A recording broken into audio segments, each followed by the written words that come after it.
It's the Batman. Do I even need an intro? I'm Lenny. Let's review this.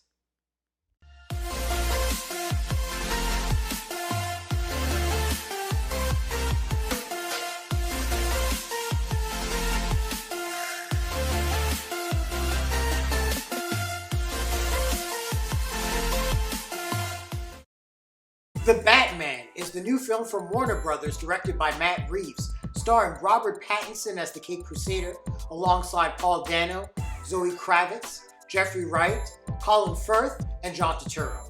Yeah, I love this.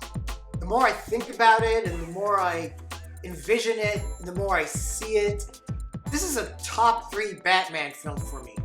The Dark Knight is up there, along with 1989 Batman, but it's hard to find flaws with this film, and I don't know how to feel about that. The Batman follows the titular character in his second year of crime fighting, and he has already established a reputation as Gotham City's embodiment of vengeance. This is my favorite realization of Gotham City. Modern, yet gothic, with 7 tinted gloominess all around. This is not a sunny Gotham. It is infested with crime and nihilism, but that crime better watch out because the shadows houses the one and only Cape Crusader, ready to pounce. Do bats pounce? I love the opening montage where all the criminals of Gotham are scared shitless when they see the makeshift bat signal in the sky, and they simply stare paralyzed at the shadows before them. It may be my favorite introduction to Batman.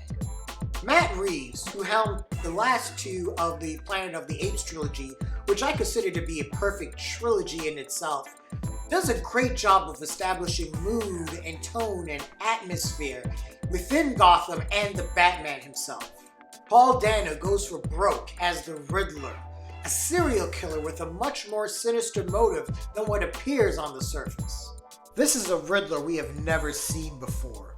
A more cold-blooded and truly disturbed individual. Dano plays this Riddler pitch perfect in my opinion. A performance that could have gone full camp based on the way that Dano colors some of his lines, but there is a layer of unspoken dread behind every word. Robert Pattinson is up there with my favorite actors to play Batman. What is special about The Batman is this is the rare film that has the cowl and cape on screen more than Bruce Wayne. And Pattinson plays Bruce Wayne as a tortured, angry, yet absolutely determined soul. Some have questioned the goth-like characterization of Bruce Wayne, and honestly, I'm okay with it. Bruce Wayne is in his early 20s, seething with rage at the infestation of crime that took his parents, and he's in the thought process that he's absolutely alone in this rage. This unkept character makes sense for the age that he's at, because he is still discovering how to maneuver the world as Bruce Wayne. But how Pattinson plays Batman? Wow, he's a force of nature. The entrance Batman is given in this film is my new favorite. It's just a man stepping out of the darkness. The quiet rage and determination Bruce Wayne exudes feeds into Batman, who becomes such an unrelenting, perpetual jackhammer that he has his own urban legend. When the Batman strikes an opponent, you feel it. Props to the sound design, by the way. And you feel the weight of all of the anger that this Batman has. Pattinson is lighting the world on fire with his acting prowess lately, and I'm just happy for him that all of his hard work has been rewarded with this character. The rest of the supporting cast is great. Jeffrey Wright gives Lieutenant Gordon a quiet exhaustion. He understands Batman's frustrations with corruption and believes that the only person he really can't trust to do anything about it is a masked vigilante. When the film starts, you can feel the tension between Batman and the police, and Wright does a great job serving as the shaky bridge between them. Colin Firth disappears as Oz, better known as the Penguin. Literally disappears. I don't think that's really Colin Firth playing the role. They should dust off the Academy Award for Best Makeup just for that alone. But honestly, I just had a blast watching everything he did.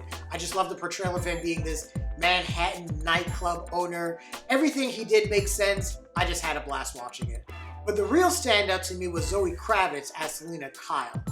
She's never referred to as Catwoman in the film, and I believe that this is important because she is Batman reversed. We see more Selina Kyle than Catwoman in this film. This is very much Selina Kyle's story as it is Bruce Wayne's, and Kravitz is able to bring confidence, a sense of nihilism, and sadness to her character.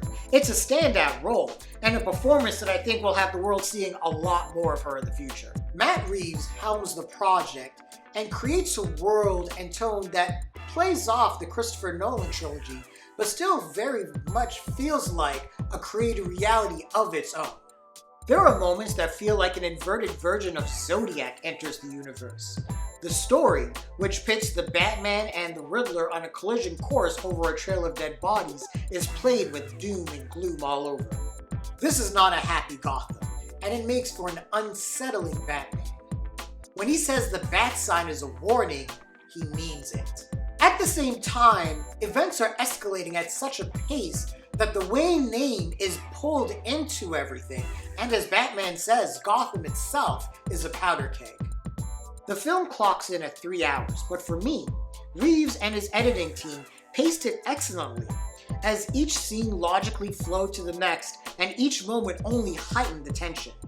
This Batman is finally a detective, and it's fascinating to watch a live-action Cape Crusader solve puzzles and do actual detective work to crack a mystery, complete with voiceover narration and femme fatale in Selina Kyle. Obviously, with the film now on HBO Max, it may be easier for audiences to digest the 3-hour runtime. This is an easy 5 Lenny movie to me. The more I think about this film, the more I love it. Like I said, this is a top 3 Batman for me. The Dark Knight is still my go-to, but between this and the 1989 Batman, it's a toss-up. Easily one of my favorite movies of the year. How did you feel about the Batman? Do you agree or disagree with my rating? Leave your comments and like the video.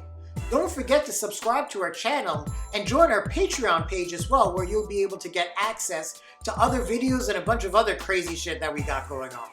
Love life, love yourself, love others. Peace.